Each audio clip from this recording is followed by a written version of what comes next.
everyone, my name is Bombshow. Welcome to my channel. It's a Bombshow television.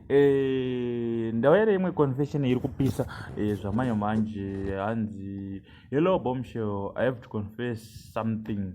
I know vanhu vachataurisa muma comment section, but I just want to get it off my chest. Ndine best friend yangu, takaziwana kubva ku high school. Friend yangu anondiudza zvese zvinenge zvichiitika mulife make, saka akazotanga so handsome like ndanditori nejealous kuti my friend akudanana nemukomana iyeye, because kubva kudhara ndini ndaidanana nemaboys ari handsome, maboys akanaka, iye vake vangori normal, vangori vari pakati nepakati. Saka guys, this guy atori nemota, anorenda apartment yake iri bo, ndiye type yandoda chaiyo. So rimwe day ndiri mutown, I called this guy ndichimukumbira kuti azondipa transport pakuenda kuDen, and then he agreed.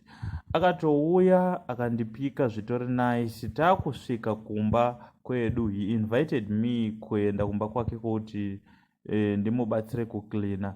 Ndikatomuti hande nhasi cause I knew kuti ndiyo yega time yandaizowana naye. Tichisvika kumba kwake, I started seducing him, then akatowirawo mutrap, then we had bonde, and he was so amazing, like what my friend usually told me kuti this guy anotoziva bonde. Saka now ndakutofila bad because this guy arugara achindidedza kumba kwake kuti tiite bonde.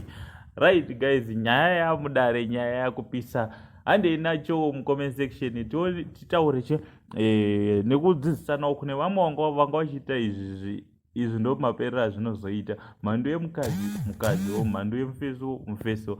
Saka ndo zviri paground zvamayo manje. Let's go in the comment section. Also, don't forget to subscribe, like, share and comment our video. Also turn on the notification bell icon kuti whenever pato upload ma videos zvinongotanga nekusvikawo kwauri. Saka iyo nyaya tobva tadzidzawo.